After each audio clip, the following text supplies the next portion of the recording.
tell you the story of two schools. Both of them are in the state of Tennessee, but they have drastically different budgets.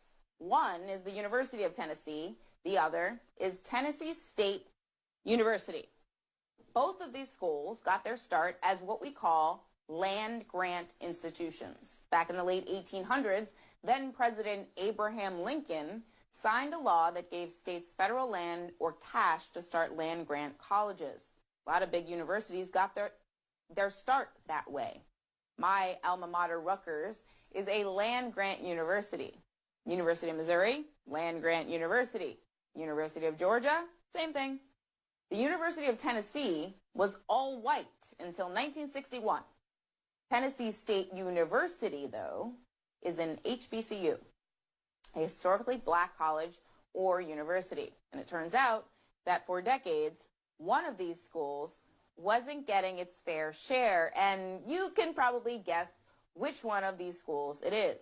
Records show TSU may be owed up to, wait for it, $544 million in land grant funding. The federal land grant program provides funding for certain research and teaching programs at land grant institutions. It typically relies on states to match however much money is granted. But a new report found that from 1957 to 2007, Tennessee didn't match funds for TSU, leaving its only public HBCU without hundreds of millions of dollars in funding. And here's the real kicker. During the same period, records show that the University of Tennessee not only received its full state match, but in some years received more than required.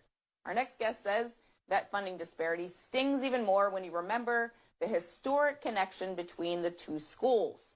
TSU was founded because black students weren't allowed to enroll at the University of Tennessee. And he wonders why nearly a century later, when they get more, we can't even get our minimum. Joining me now is Yes, and joining me now is Hot Tub Tony. Welcome to the 4-1 Sports World Show once again. What's going on, everybody? Yes, sir. Hot Tub is in the building. And hey, you are the guy. We're going to talk about this today. We got the introduction there about Tennessee State University being shorted on their funds, land grants funds, and we're going to talk about what a land grant is um, and how all that's supposed to work. And let's dive into why Tennessee State has not received their funds and what should be done about it. All right, Tub, the floor is yours.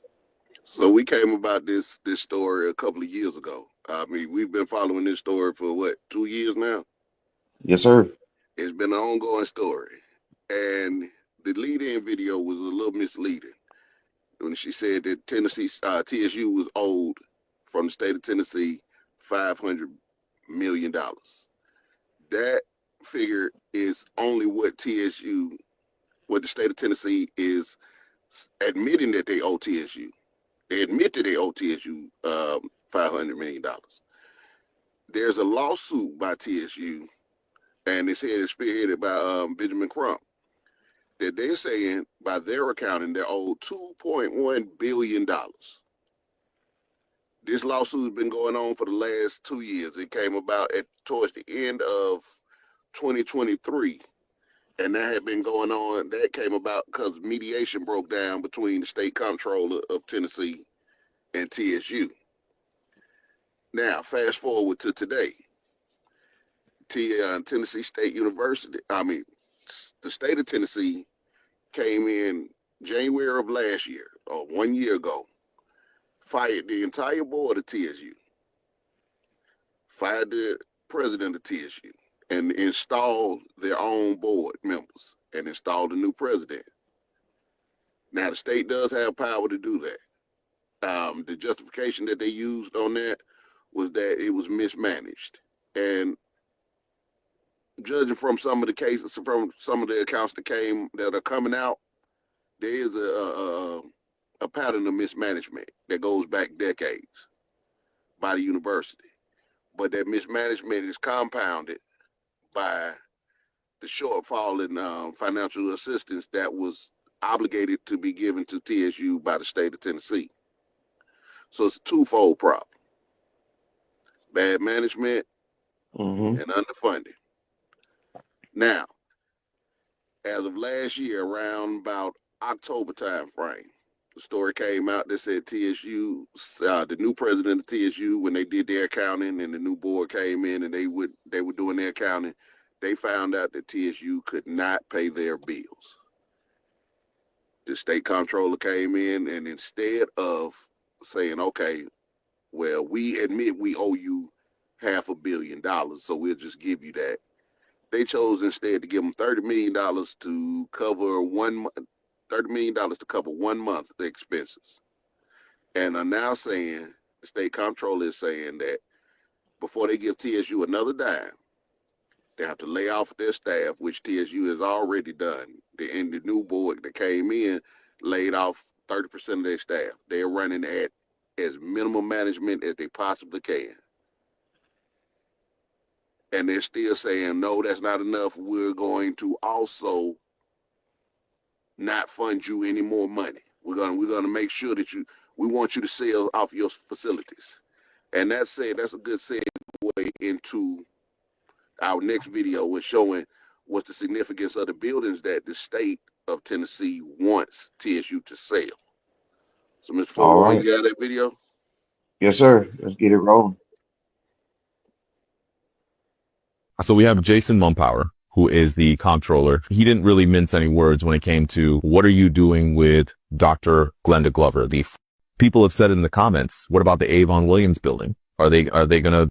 Well, that's a tricky one. Well, see, and this is what I'm saying. Now we hear the state saying we may need to look at that as an option. It's highly sought after. I mean, it's downtown, it's prime real estate. There are, I think, multiple people interested in purchase or long-term lease of all or part of the Avon Williams campus. Sure, that should be part of the conversation, because if you don't have enough students to occupy both buildings, then that's something that we could potentially consider at the right price, and the right partnership to help offset some of that cost. There's a lot of history in the Avon Williams building. That building is incredibly tricky. There's a whole federal case based on that building. I don't know that it's going to be as simple as just being able to sell this building. I mean, Mumpower is saying, he's saying a lot. He's saying get it together before it's too late. Doesn't make sense when your main campus is in such poor shape to own these surplus properties that are also taking upkeep and maintenance. Basically saying if you don't get this in order, we're going to have to seriously think about how we keep TSU open. Because the taxpayers of Tennessee are not called upon to bail out any other university, community college, TCAT in the state the way we've been called on to bail out TSU primarily. Wow. You hear that? Saying that not to bail out TSU, but at the same time have underfunded TSU. So what's the significance here of the Avon Williams building? You still there?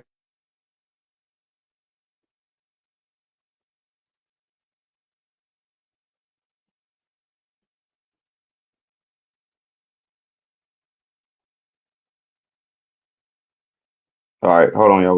We got slight difficulty here. Hold tight. Imagine a fulfilling career as an orthodontic assistant that is fast, affordable, and convenient, that provides the freedom you desire. Welcome to the School of Orthodontic Assisting.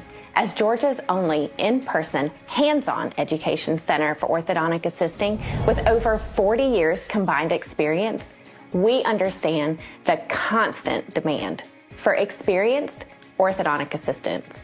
By not taking the steps to gain the necessary education and hands-on experience, you risk missing out on a life-changing opportunity and the chance to secure a financially stable future. That's why we created the School of Orthodontic Assisting.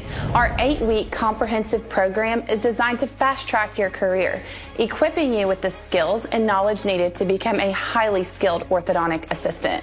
Once you graduate, you will have the opportunity to enjoy a fulfilling career as an X-ray certified orthodontic assistant. If you're worried about fitting the program into your busy schedule, we've made it easy for you. Once accepted, you simply pick the dates that work best for you, and we'll take care of the rest. Enrollment is limited, so don't miss out on the opportunity to transform your life and career. Act now and secure your spot in our next class. Visit our website at gasoa.net to learn more about our program and to apply.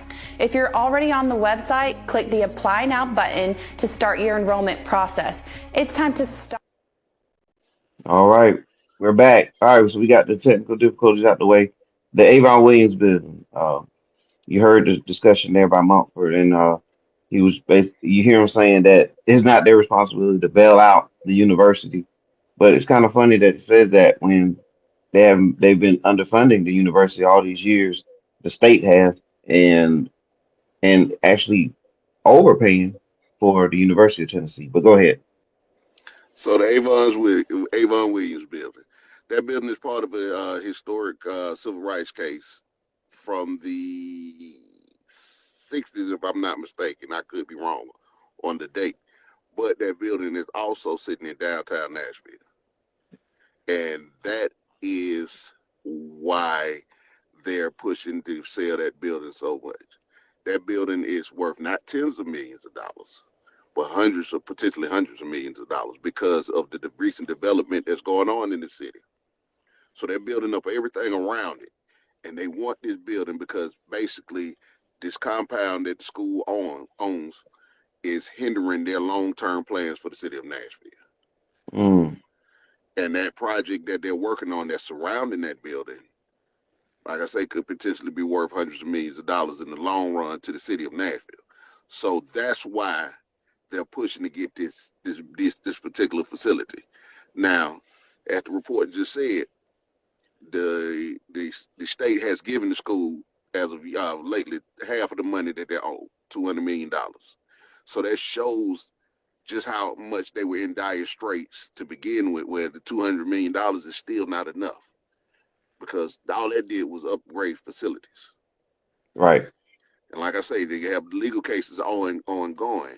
The new board as of yet, hasn't dissolved the legal case. Hopefully they won't, but it's really looking like that's what the state comptroller, Representative Mumford, is pushing for.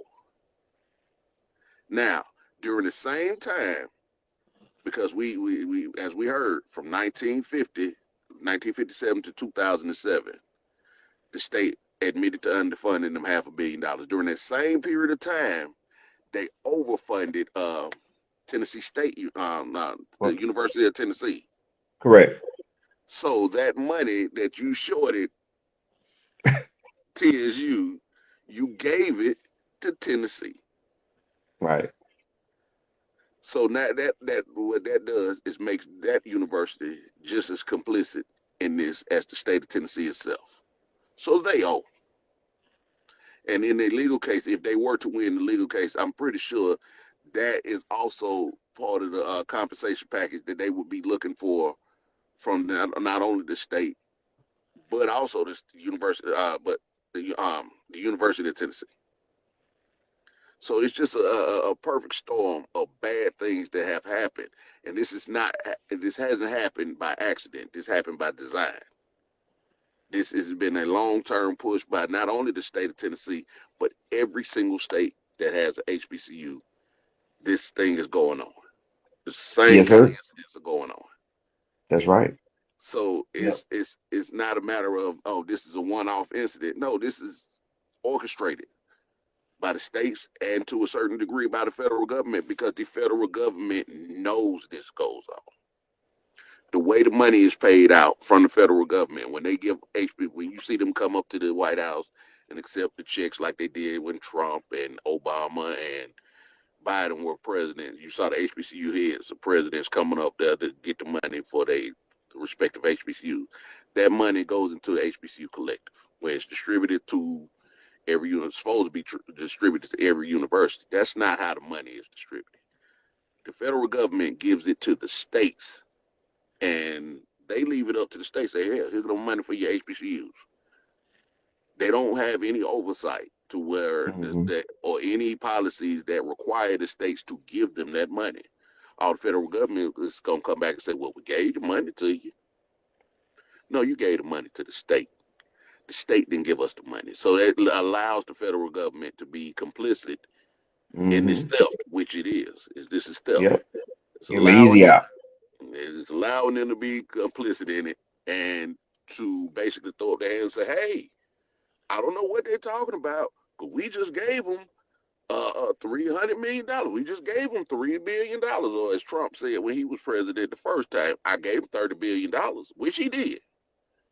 That's the most money any president has ever given the HBCU system. He did that, to his credit. But without federal oversight of the states. And this is not relegated just to financial aid for universities. This is what happens across the board when federal money is given to the states. There is no federal oversight of it. So the states are allowed to do whatever they want to with federal funding. So you see this in a lot of programs that are set up that's supposed to be set up historically for Black Americans. But these programs go to everybody under the umbrella of DEI. Yeah. So that's And part of it. That's right. part. Right. The states do And what they want to do. They distribute their money how they want to distribute it. But going back to the HBCU side of the house, so you're seeing this across the board. So this is theft. On top of that theft, you have bad leadership in a lot of these HBCUs, and that's the part. No, that's the elephant in the room. Nobody wants to address. Nobody wants to admit that our universities are ran badly. There are people in the administrations of these HBCUs that they are very complicit at how they're running these HBCUs. There's a lot of money that goes up missing in a lot of times, which leads us into the former president of TSU, Dr. Glover. Dr. Glover had a contract with TSU. Now, as we said before, they're struggling to pay their bills. The state comptroller says, we're not going to give you another dime until you void the contract with your former president, Dr. Glover. Dr. Glover had a contract that when she was forced out, she still retains her pension for, I think it's $1.6 million a year, plus access to the facilities, plus the parking space. Representative Mumford, the state comptroller, is basically saying, I'm not giving you a dime till you address that, because that is part of the mismanagement. She is part of the problem, which she is. A lot of people won't admit to that. I will admit to that. She is part of the problem. One thing that came out was that the incoming students in TSU, I'm trying to think how to refer. The financial aid department has had issues verifying the graduation of the incoming students. Not because they can't verify it, because the financial aid office has been cut so much that there's only one person in charge of the whole financial aid department. So she's having to go through and do these verifications, which are required by the federal government to receive federal scholarship funds. She has to verify, and there's paperwork that goes along with it, your diploma, your attendance, your grade point average, and a verification letter from the school, if I'm not mistaken. I think those are all the things that they need. Problem is, that takes time to get. So when asked by the new administration, the financial aid director was asked, how long would it take you to get all of these incoming students verified? Because we have school starting back in August. This was in March of last year, I think, if I'm not mistaken. Her response was, it's going to take me to October to get this straightened out. They said, okay. The very next day after she said that, they fired her. Now, all those cuts that were made that put her in that position, most of those were made under Dr. Glover. So now this incoming administration, they were brought in. These are not educators. These are not people who've ran institutions before. These are business people. They've ran businesses. If I'm not mistaken, the new president, he was in charge of Pepsi. He was CEO of Pepsi at one time. So they're coming in with a business mindset into a educational arena. They have limited understanding of how these universities are supposed to work, how the federal government money is supposed to be allocated to these universities. So they're playing catch up. They're here basically to make cuts, to make the university profitable. That's supposedly the goal, is to make the university profitable and viable. I understand that. But even they say, now this is the state's installed people. These are their puppet regime. They're even admitting, hey man, this is we've been set up for failure for this. There's no way we can make this work without the money that you owe us. So it basically boils down to, this is a staring contest. The state of Tennessee is basically trying to force them into selling that land. This is Right. land theft. That's simple and plain, because there's a long-term goal by the state to develop that area. They want not only the Avon Williams building, they want the property that TSU sits on as well.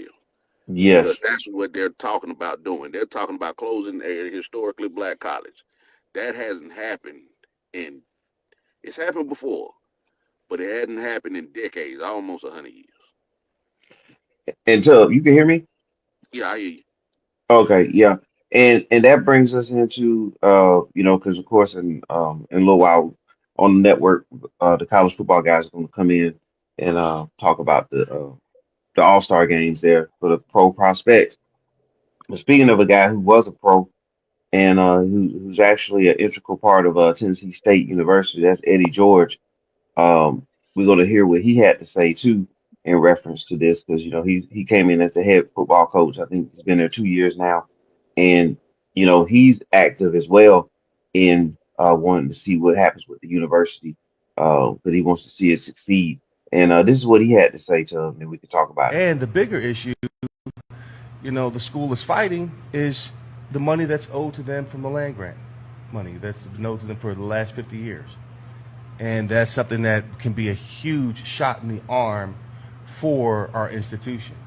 And we have to be responsible enough to then take that money and put it toward infrastructure, put it toward new buildings, put it toward a robust endowment that can continue to build, to grow, and to set up other funds that's going to deal with the maintenance and the everyday use for our student athletes, and to bring in the talent and teachers where we're well staffed. So there's an opportunity there. Tennessee State has the bones to be a really, it's a great institution, but now it's time to go from good to great to eminence. All right, hey man, he said some things in there that kind of correlate with what you were saying, right? Get the money, Mm-hmm. and then be responsible with the money. And then in summary, Tennessee State, as he said, has the bones to be a great university. To me, that sounds like, this they're sitting on a gold mine right now.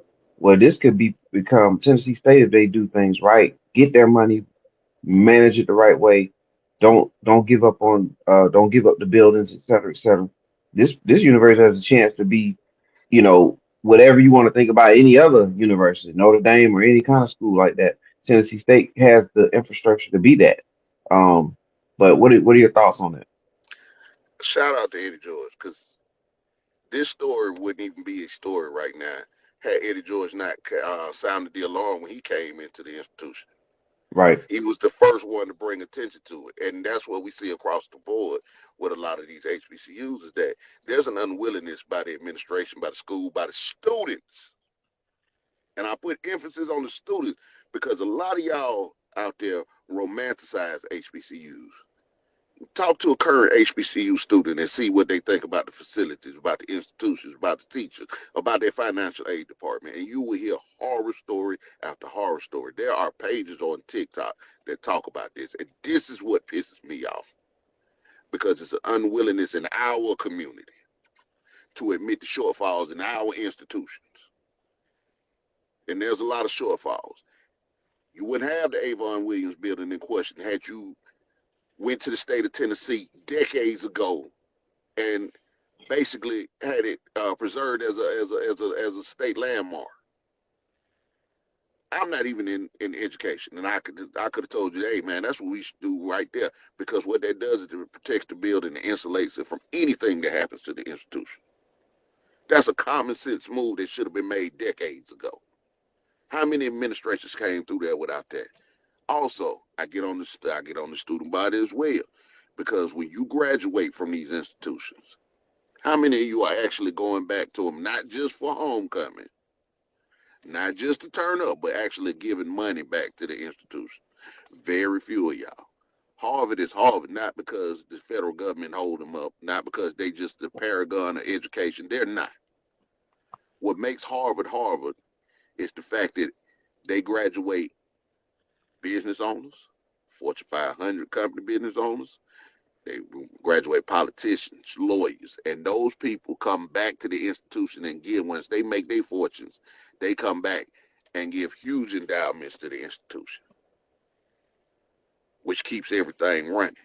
That also allows them certain privileges within there. Get their dumbass kids who barely passed the SAT, but they got free admission because why? My parents bought a building. My parents donated $2 or $3 million. The problem is the quality of. Now I'm not gonna say that. I'm gonna say this a little different. The graduates from our HBCUs are going on to be high-paid employees, and ownership is not taught at the university. It's put on the back burner. So yeah, they're preparing you for the workforce, but they're not preparing you like they used to, because they used to. There was a long stretch of time where our HBCUs were preparing the graduates to be business owners, because that was the only way you would survive. You weren't allowed to work in white institutions. There was a glass ceiling there for you, which is still in place, but it's a little more covert now. Yeah. So if you're not preparing if you're not preparing our children to be the next generations of captains of industries, then you're setting us up for failure. You're setting yourself up for failure, because now you're in a situation where you have to rely on the state, because you don't get enough endowment money coming in from your student body to hold you up. So Yes, sir. we have to take that responsibility. And I think there's a video about the Dr. Glover situation too. You have that? Yeah. I think we ran that one. Did we run it? Yeah, Okay. but you want to hear it? Yeah. Oh, wait a minute. I don't think you know what? I don't think we played it. I think we went into the discussion. Let Yeah. me see if we can get that pulled up.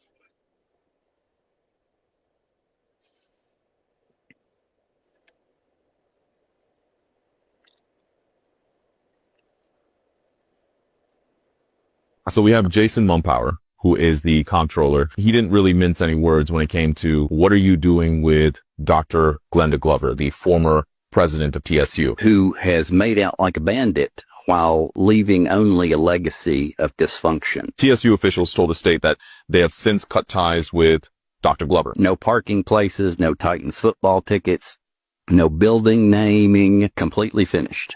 I am.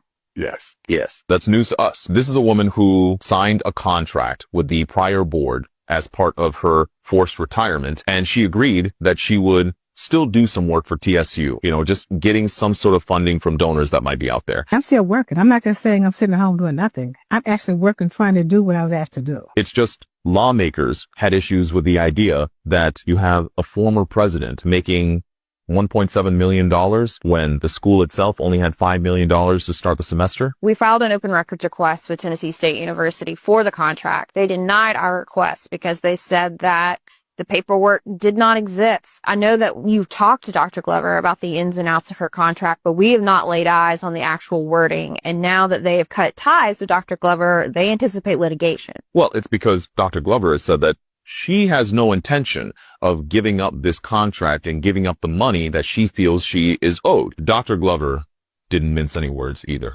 No. You know, These antics about I'm going to advance you this. Advance me of money you owe me? How ludicrous can you be? she was referring to this money that TSU has been underfunded. And I think that's where Sexton did not call her out specifically, but said that the Governor Haslam administration and the Governor Bill Lee administration have given more to TSU than any of the other 4 generations of governors before them. And that would have been during Dr. Glover's tenure. Governor Lee has actually increased TSU funding, operational funding, in the 6 years by over $10 million. People can say sufficient or not sufficient, but over the last 14 years compared to 32, I think that's worthy of a news story of how much money has gone to TSU. Yeah, don't try to spend that on us. Do not try to spend that. Just because you starting to give a little money don't mean jack. I mean, the bottom line is let's get this 500 million, this 500 billion. Let's get all of it.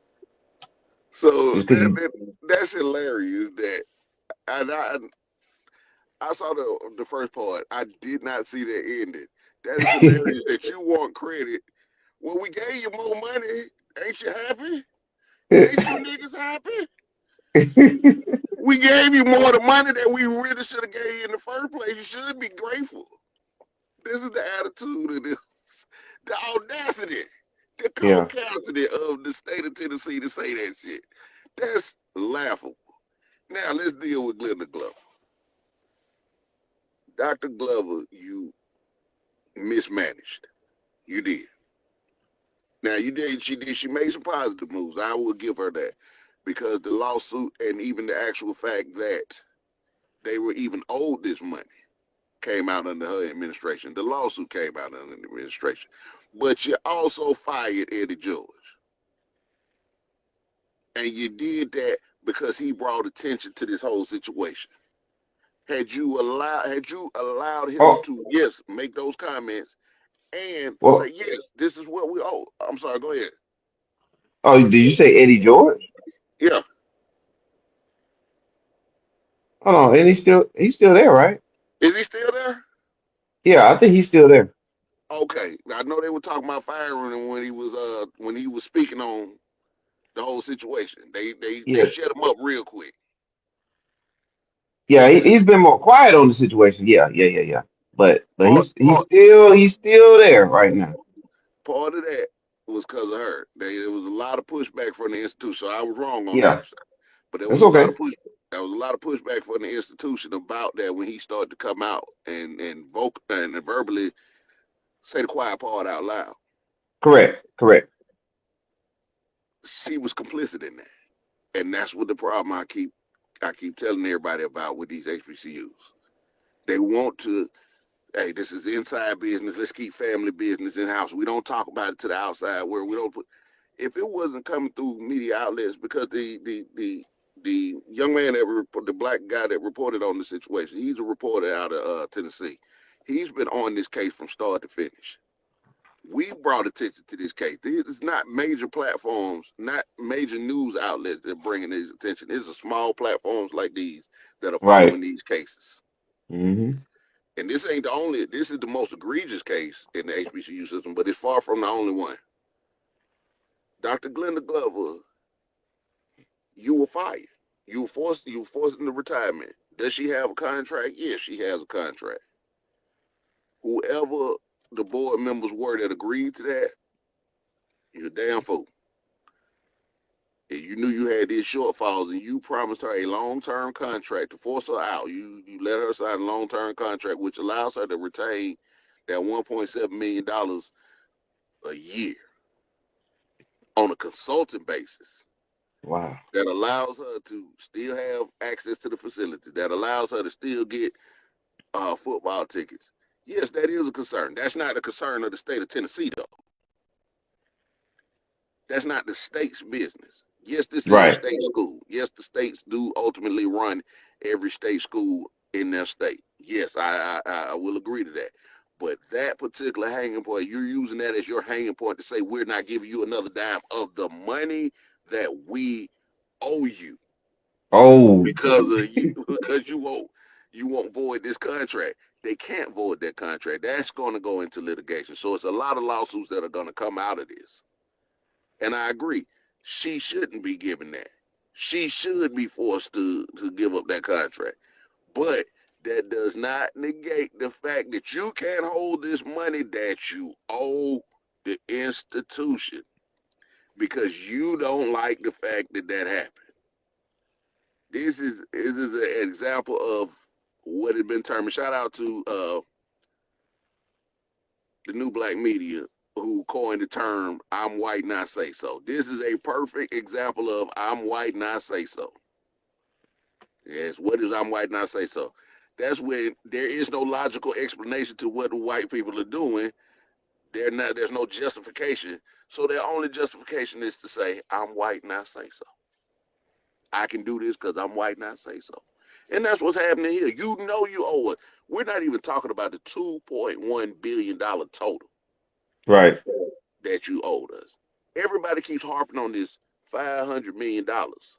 That's just what they admitting to owe by the federal government's accounting, by the institution's accounting, by outside auditors' accounting. So these three different accounts that say, no, it's not $500 million, it's $2.1 million. 2.1 billion with a B. Billion. Yep. So it's three different agencies that are not connected to one another that are all coming in and saying this $2.1 billion is owed. So the fact that we're haggling over half a billion dollars to $500 million, that they're saying, no, we don't owe you 2.1. We just stole half a billion. We just stole 500 million. Because that's what happened. Let's use words matter. Yes, let's put the proper words in place.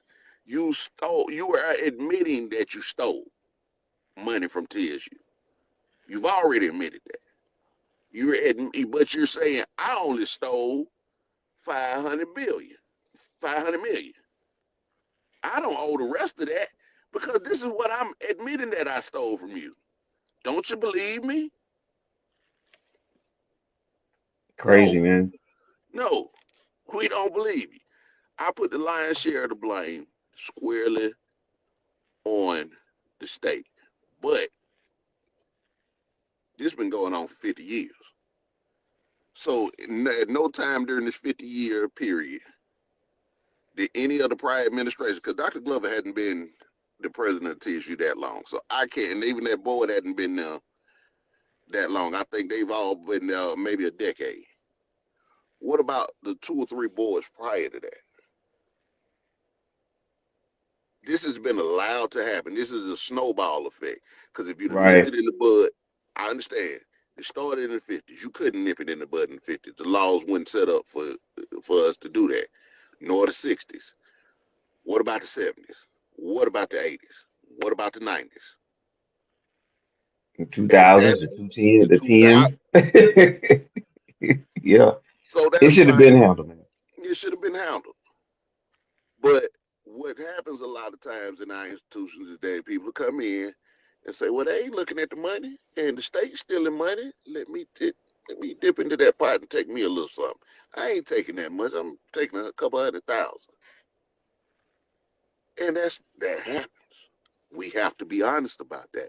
But that does not negate the fact that the original stuff and the bulk of the money that's owed is owed by the state of Tennessee, and they need to pay what they owe. And Tug, what is the next move, man? What in your if you was to draw out the game plan to get this money back, what would be the moves, man? What would be the moves to get it done? Unfortunately, we're in a situation where we don't have a favorable Supreme Court, a favorable state Supreme Court, because this is going up to the actual Supreme Court. This is not, the state of Tennessee is not going to willingly give up the money that they owe. They're going to do this kicking and screaming. And I don't see it within the next 4 years play it out in our favor, unfortunately. They say, oh, well, it's the Republicans. See, that's the reason why the Republicans. Let us not forget that this has happened over the course of 50 years. Democrat and Republican administrations could have took up this mantle. The Justice Department could, because this is a theft on a massive scale. The Justice Department could have came in and stepped in and done some on the criminal side. have checks and balances within the federal government to handle situations like these. And no administration, including the last one. So this is not a Democrat and Republican issue, because I know y'all like to spin that into that. We're not doing that, because it started under the Biden administration, and the Biden administration didn't do anything about it. So I don't have high hopes that the Trump administration would do anything. So outside of letting this play out on the legal process, I don't see any other recourse. This should have been handled. We're at the end of what should have been handled a decade ago, 2 decades ago. And that goes to something I said in the previous episode. If our institutions no longer serve the people they were created for, Black Americans, then it's time to let those institutions go. That's a somber close out to this. It's very somber. But maybe this will be the wake-up call to the other institutions to show them, get your shit in order. Start looking at lawsuits now, because as we saw, and I think you have a video for this too, you're seeing this problem in Georgia as well. And you got 3 institutions in Georgia suing the state of Georgia for what, $600 million? Well, you definitely have one right now in Fort Valley State, and we can run that right here so people can hear it. Let's run. If you go to Fort Valley State University in Georgia, or just care about higher education here in the Peach State, this info might be interesting to you. 2 federal officials this week sent a letter to Georgia Governor Brian Kemp saying that the state of Georgia has historically underfunded the HBCU Fort Valley State University to the tune of $603 million over the last 30 years. I'm Vanessa McCrae, the Atlanta Journal-Constitution's higher education reporter. Like and follow for more higher ed news. Here's a copy. So there you go, $603 million. The Fort Valley State University is right there in the middle of the state of Georgia. Over the last 4 years. So this is even worse than the TSU situation. Yeah. $600 million in 4 years. So, and it's 2 other, I think it's, if I'm not mistaken, because this story is also 2 years old. It's 2 other institutions under that lawsuit. So that whole $600 million is not just the Fort Valley State. It's to that collective of universities that's under that. Now, we all know the big 4 up here in Atlanta get a lot of money. They're underfunded as well, but they get a lot of money from industries such as Coca-Cola, Delta, Home Depot, because their proximity to the city of Atlanta. They're sitting in the city of Atlanta. So there's a lot of eyes in an all-black city with an all-black city council, with black mayor after black mayor after black mayor. So there's a big push for, and it started with Maynard Jackson in the 70s, that you're going to pay your fair share to our institutions. So the city of Atlanta, the institution, the HBCUs in the city of Atlanta benefit off of proximity, but it leaves the institutions in the rest of the state out to fend for themselves. This is another issue that I have with the HBCUs and their unwillingness to work as a collective. Because it shouldn't be individual institutions filing lawsuits. You should have a collective fund that is funded by each and every HBCU, no matter if you feel you underfunded or not. You should be putting money into a pot for a legal defense fund to address these issues as a collective, not on a case-by-case basis. I'm not in education. I'm not in these institutions. I'm not no big-time brain. I didn't even finish college. But I'm smart enough to know that there are steps you should be taking as a collective.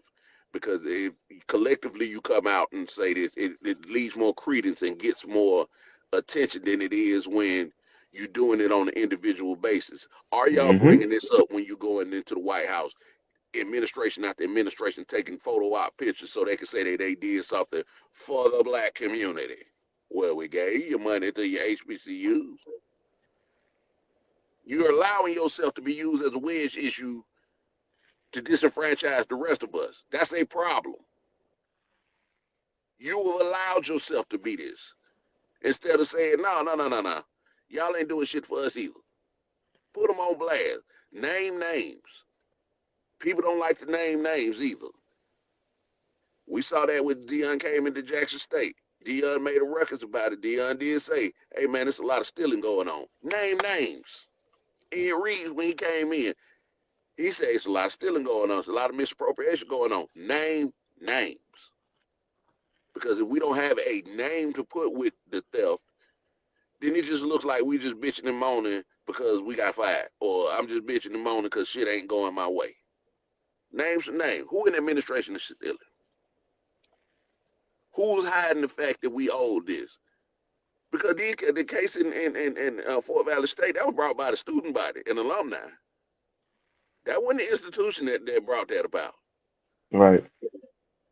These are the problems that we got to admit. And like I say, I go back to my closing point because I know you got to go into your next program. If you're not willing to do right by the people you were built to serve, you weren't built to serve people of color. You weren't built to serve every minority group, even though HBCUs are bringing in different minorities at record numbers in the last decade. You weren't meant to serve them. You weren't built to serve them. You were built to serve the interests of Black Americans. Emphasis on the Black Americans. And you haven't. You haven't done that for about 50 years.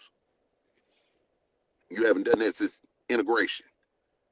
Right. So you can't turn around and then complain, well, the state ain't giving us what we're supposed to do. You just now letting us know a half a century later, you letting us know that this been going on. And you want to galvanize the Black community behind it.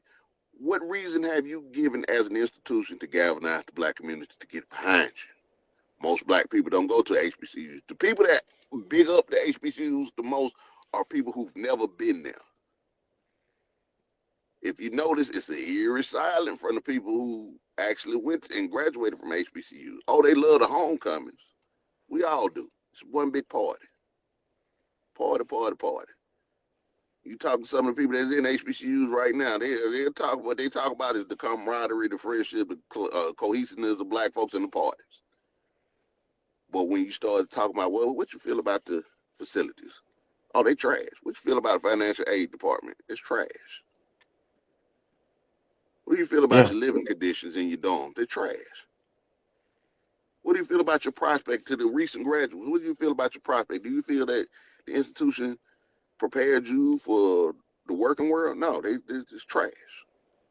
So the institution is trash and it's a good party. Give me a fucking school with no party that prepares my people to take the reins and control our own destiny. Give me that over a fucking party. I'm tired of fucking partying. As Black folks, we do too much goddamn partying. And that allows a lot of this bullshit to occur because you took your eye off the fucking ball. We shouldn't even be scraping for Ben Crump to do these fucking cases. Ben Crump is an ambulance chaser. He's not a civil rights lawyer. He's becoming one out of necessity because we don't have anything else. But he's a personal injury attorney. Mm-hmm. Where's our black legal class? Where's our black legal class? See, that's what you, and that's what you talking about as far as what's next, right? Yeah. Put together a black legal team. And I like what you also said about collective, right? Because think about University of Alabama and their football program. They have this collective. Remember Nick Saban was talking about the collective and all this stuff, and he would go run into them. So when he needs more money, if they lose a game, you know what I'm saying? Like so they can pull in a new recruit. And that's what they're doing. They're working as a collective. It's the same type of mentality that we should have for our culture.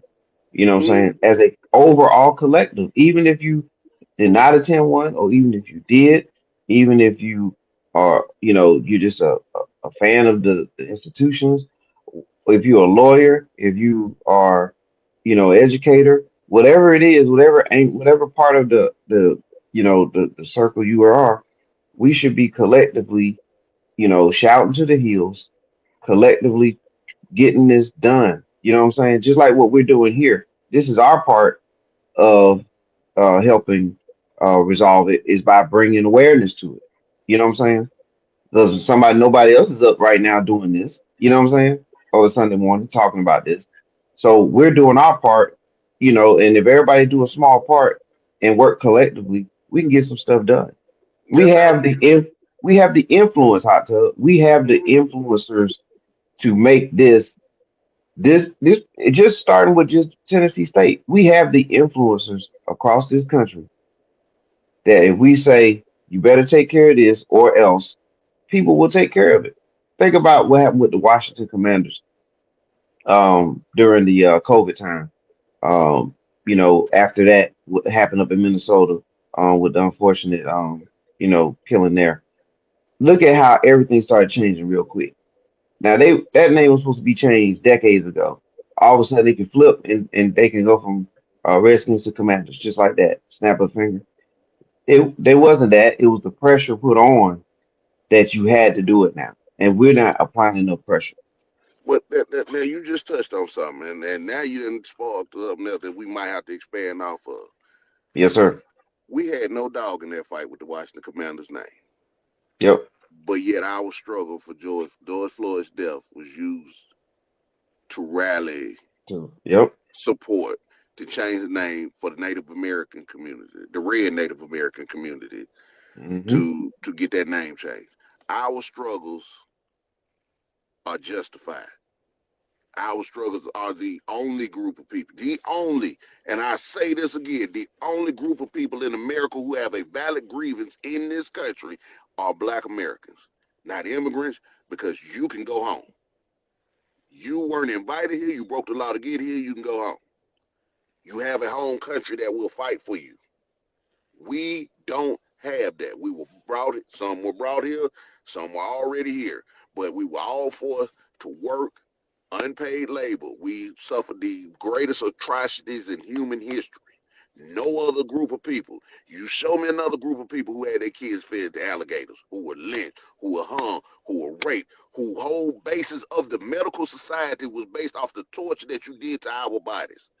So we are the only group of people in this landmass of North America that have a legitimate grievance with this country. Yet our struggles are used to benefit other groups of people. That stops. Yep. And that kind of, I'm going to end mine on this. We're not fighting for immigration.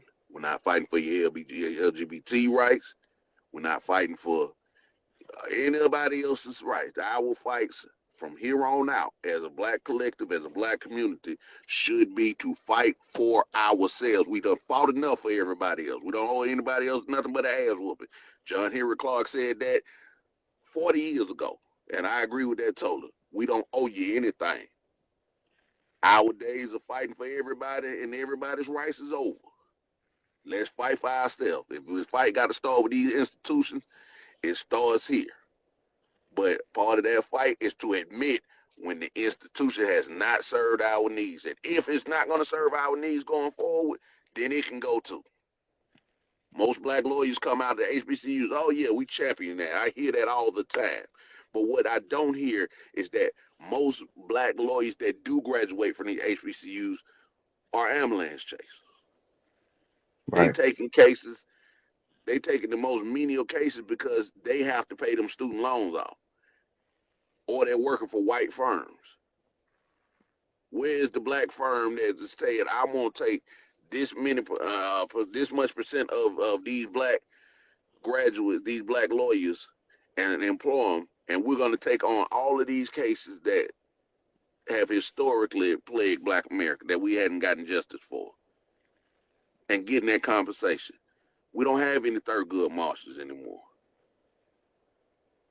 The only two names of note that we can name are Lee Merritt and Ben Crump, and that's sad. That is very fucking sad. So, like I said, if these HBCUs are not going to put out what we need as a community, the professionals that we need a community, let them go. Let them go. And to the rest of them, maybe you pull your heads out your ass and work together. There it is.